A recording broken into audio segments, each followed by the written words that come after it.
This is the Everything 80s podcast, episode 29, the USS Flagg, the greatest toy ever made. I got it! Wow! Here it is, the USS Flagg aircraft carrier. Imagine being on the deck of this aircraft carrier. The USS Flagg is fantastic! It's so big! Over that middle launch station! Get ready to launch aircraft! Where's the Admiral? Not here! G.I. Joe!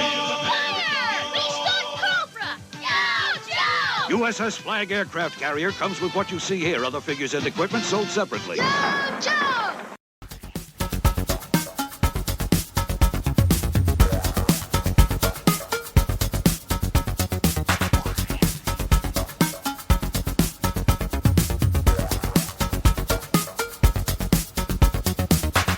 Hey guys, what's happening? Welcome back to the Everything 80s podcast. I'm Jamie. Thanks for coming on out today and having a look at what might be a sore spot for a lot of people, especially if you're a young boy growing up in the 80s and seeing the most iconic toy ever created, the USS Flagg aircraft carrier by Hasbro for G.I. Joe. I mean, something I didn't know anyone who had it, anyone who might have had it. It was just maybe like an urban legend. We're going to look at everything to do with this monumental toy. So there are amazing, incredible, iconic toys and toy sets that have come out over the years, like Castle Grayskull or the Death Star or like the actual Millennium Falcon. Things that as a kid you can only dream of owning, and you're just, better than to ask for something like that as they're so crazy expensive. But in all these amazing toys and things that came out in the 80s, was there one that stood above them all? And that is the look at the USS Flagg, which was a 7-foot aircraft carrier for G.I. Joe made by Hasbro, and it came out in 1985. It is based on a Nimitz-class aircraft carrier and is still considered the ultimate playset and the ultimate toy, and we're going to look at everything to do with this. So, like I said, the 80s, it's a golden age of toys with so many new brands and franchises released on our unsuspecting little minds. There were so many choices and options, it could be overwhelming. Parents must have hated this. Just say if you like G.I. Joe. The amount of toys, accessories, and vehicles put out, you go bankrupt just in that. G.I. Joe and Hasbro put out 250 vehicles, let alone all the action figures. So that's just one property. If you're a kid, you're still going to like Transformers. You're still going to like He-Man. And then if you have a daughter, she's going to like My Little Pony and Rainbow Bright. And each one of these toy lines is filled with so many things. And, you're trying to spread it across. I can't believe the parents just didn't collapse with all the options out there. And as a kid, you're just going absolutely nuts. Just like, even if you stayed within that one franchise, there was too many options that you would never be able to own all of. So say if you like Transformers, there were so many figures that weren't cheap that collecting all of them was probably out of the question. He-Man is probably the same thing. They're a bit cheaper, but between the characters and playsets, if you wanted to get the whole kind of universe together, it was almost impossible. It was going to take all your allowance, Christmas and birthdays rolled into one shot to kind of put these worlds together, that you're seeing these other kids playing with on TV, like you just heard in that commercial. So obviously, you're going to have interest in a wide variety of toys in the 80s, and G.I. Joe is always going to be at the top of the list. And as a toy, by far the hardest franchise to accumulate all of, not even close. Like I said, with all those toys and figures. And then they put out the crown jewel of all toys. If these things weren't already hard enough to crack into, they put out the USS Flagg.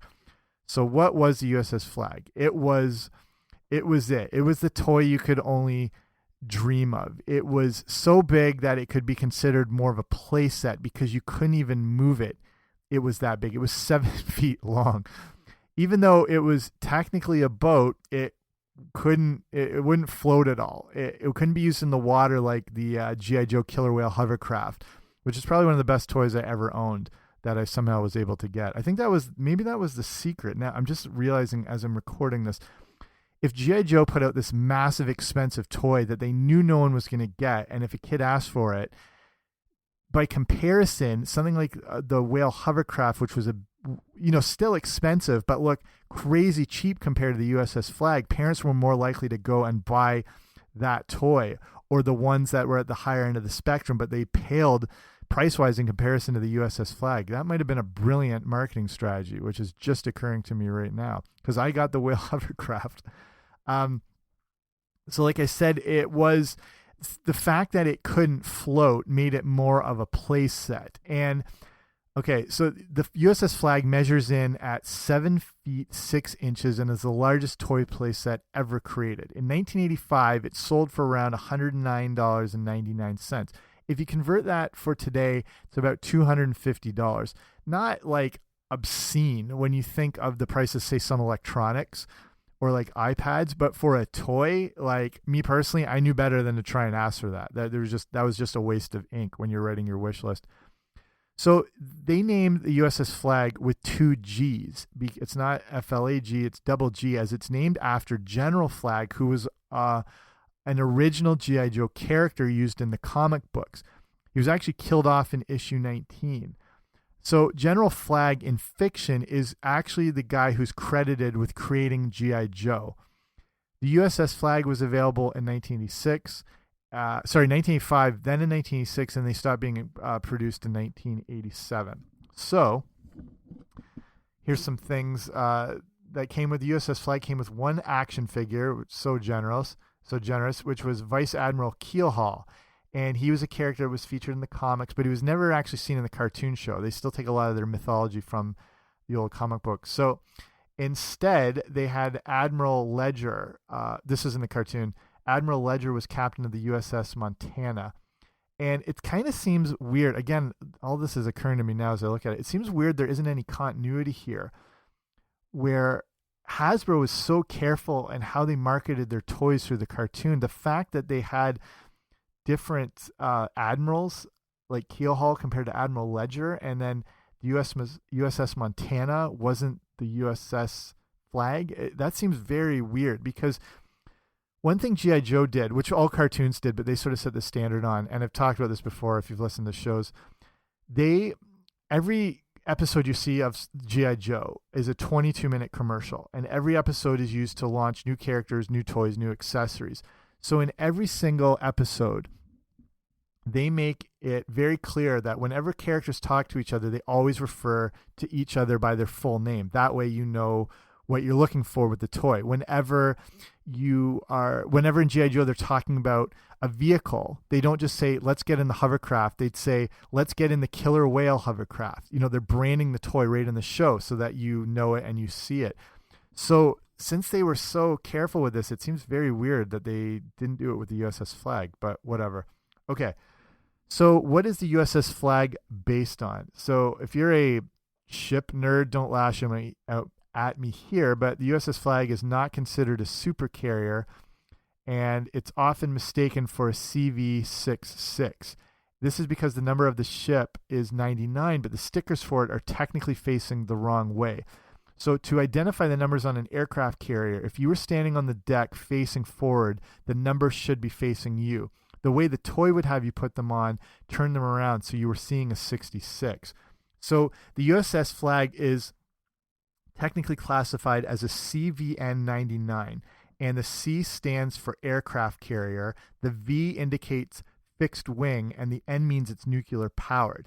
As of right now, we're up to aircraft carrier number 78, and that's used by the U.S., and it's the CVN-78 USS Gerald R. Ford. Right now, they have planned up to CVN-80, and it'll be interesting to see what they would call it if they ever get up to the 99th one, if they would dare call it the USS Flagg. But that's a long ways off, whatever.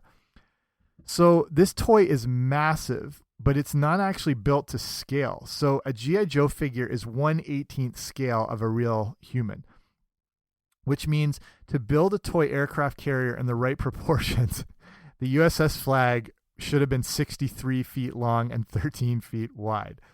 So also that's just proportion wise. When you look at the actual USS Flagg, it's 1/145th scale size to a real aircraft carrier. So Yeah, they weren't going to release a 63-foot long toy. So what is the USS Flagg made up of? So to start off with, this was, like I said, it's a legit playset, and it came with an electronic public address system, which was a very cool idea, actually. You could call out stuff and overhear it over the PA system and all that stuff. It came with a 2-piece utility vehicle that was part tractor and part fuel delivery system. The USS Flagg has a radar, it has missile launchers, it has an admiral's launch, it has an elevator deck.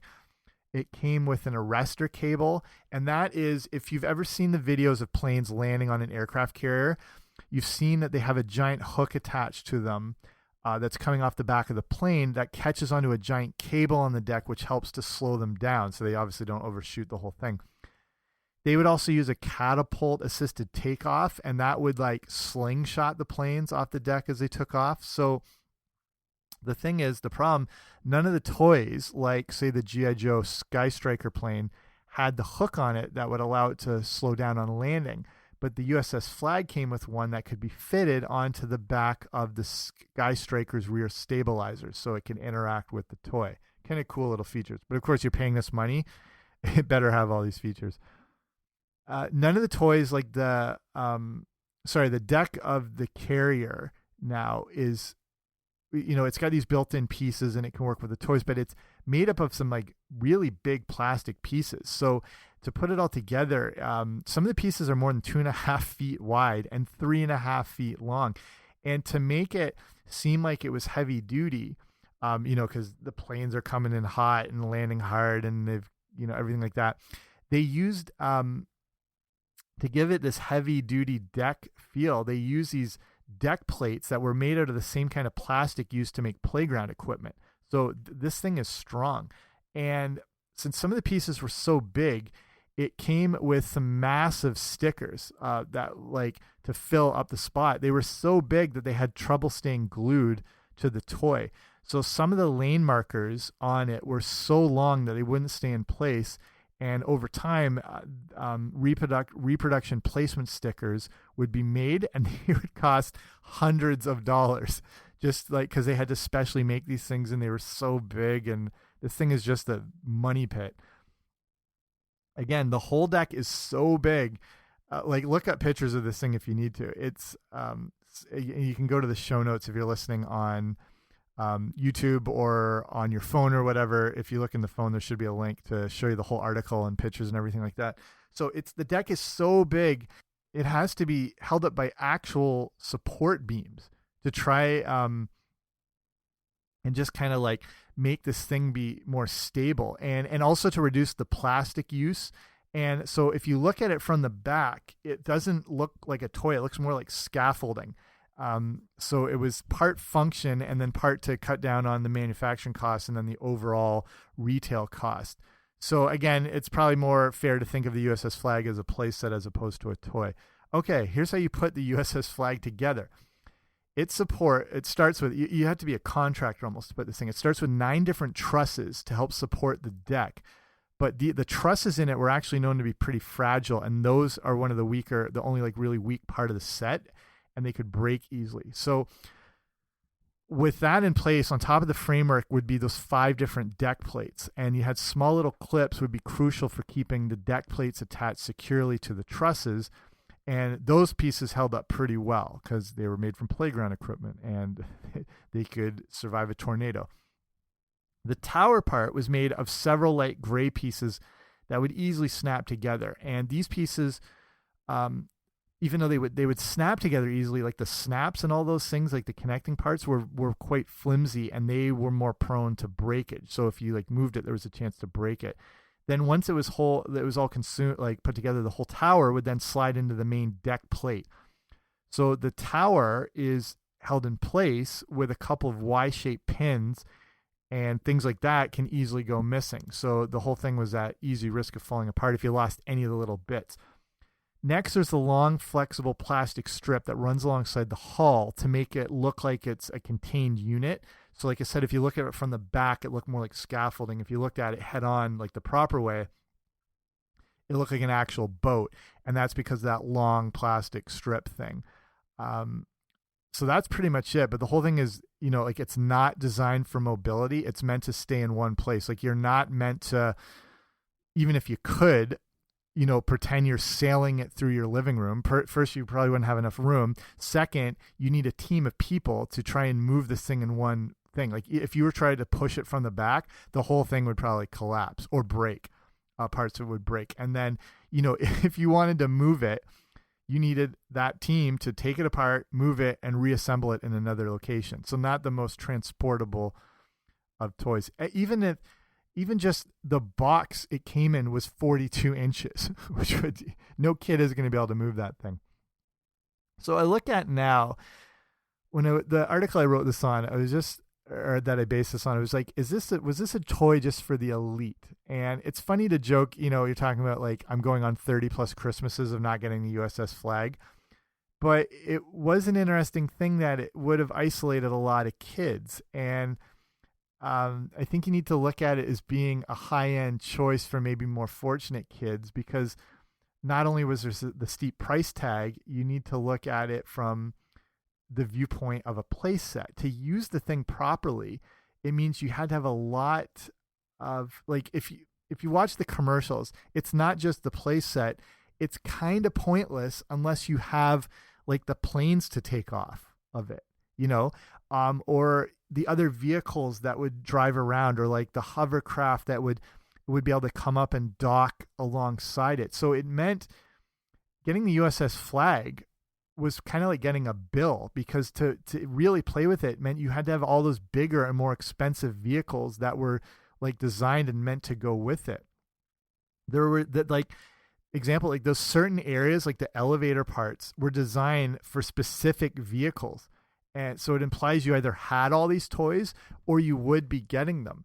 And again, it's an interesting perspective if you also consider the toy did not move. This conveys that the idea that you probably had a massive bedroom or a massive playroom where you could set it up and use it properly, that it wouldn't take over the whole room. Like the room I grew up in, that thing wouldn't have fit in there when you factor in the beds. And yeah, there was actually no way it would have fit, now that I'm picturing. So if say in our rec room, our playroom, it would have fit, but it would have dominated the entire room and you would have had to work around it. So it kind of came across as this toy for the elite. It was almost like a display unit. It was almost like it was a showcase, like an actual case to display all the amazing toys you had. So there's that aspect to it. And then the part that it just occurred to me at the start, that maybe it was meant as a way to make their other toys look cheaper by comparison. It's a thing they'd use in restaurants, specifically with wine menus. And what every restaurant tends to do is on their wine list, they will put a very high priced bottle of wine, which is overpriced and not essentially good value. Then they will have like their cheapest entry wine, and then they'll have one placed just above it. And it's called, I think they call it comparison pricing. If you were to see those, say that the super cheap wine and then the next cheaper wine, but not as cheap, if you were to look at those on their own, there's nothing to compare them to, and you're probably just going to take the cheapest wine because it's like a few dollars cheaper. But then when you put the big expensive wine on top, now there's a frame of reference for all of it. And now that second cheapest wine looks like a way better value, and you're more likely to buy that as opposed to the cheapest wine, because it's like, say it's only like $3 or $4 more, but it's like $30 cheaper than the most expensive one. It's all because of like comparison pricing. And that's kind of what I'm thinking was going on there, as well as just being the elite toy to other kids. So I'm going through a few realizations as I record this. But we'll start wrapping it up here. And it's amazing. The USS Flagg is incredible as far as not only its physical size, but its significance, you know, as I'm talking about all these different things. It's crazy to think that a toy like this would ever have been dreamed up. The fact that it got past the pitch process to a design stage and on shelves is pretty remarkable. And I've got another theory about that. I'm going with a whole bunch of things anyway, so I may as well continue. And it sort of ties in about everything with the 80s as well. So it's 1985, and it's arguably the best year for toys in that decade, which was an entire golden era of toys already. So, and you know, I mentioned at the start of the show how kids had an interest in a variety of brands and franchises. You know, we liked all these different things. And I think this was an attempt by Hasbro to try and shine through during a year of extremely epic toys. So again, remember, this is right when the Transformers are taking off and it's becoming an epic toy. G.I. Joe itself is at the forefront. We're right in the monumental Cabbage Patch Kids craze. Star Wars is still going hot. Remember, like Return of the Jedi is only a few years back. It's still hot. He-Man is still big. Everything. There were so many amazing toys out there, and to stand out, you had to do something big. And I think the USS Flagg was an attempt by Hasbro to be the best and most epic toy in a year and a decade full of absolutely epic toys. And it definitely made an impact. The hype surrounding this thing put it into sort of toy mythology category. It was like Bigfoot. You knew about it, but the odds are you had never seen one with your own eyes, and you probably were never going to see one. No matter what you thought of it, you were aware of it, and it remains the pinnacle of giant toys and play sets today. On the collector market, on that sort of side note, even a crappy beat down old US Flagg will still cost you hundreds. If you're looking for a high-end mint one, good luck. Like, even if you find someone willing to part with it, it's going to run you thousands and thousands of dollars. And that's like assuming it's a complete set. They basically don't exist. Like I said, with like all those potential broken bits, that all the stickers being in place, you're just not going to find. It's like finding the Holy Grail. You probably won't ever find one. And if you do, like, get ready to mortgage your house for it. Either way, USS Flagg remains an iconic part of a toy line that it is itself already iconic. We probably won't see anything like that again. Like they say, they don't really build them like that anymore. And I don't think something that big would ever have a place in the toy market. Okay. So that's it. I hope you find this interesting. I found it very interesting looking back in the whole history of this thing. And something that just seems like one toy actually goes quite a lot deeper. So that's it for the show. Thanks for listening. If you like this, please be sure to subscribe. If you really like it, give a rating and review. That way more people get to see it. Okay, talk to you soon. Bye.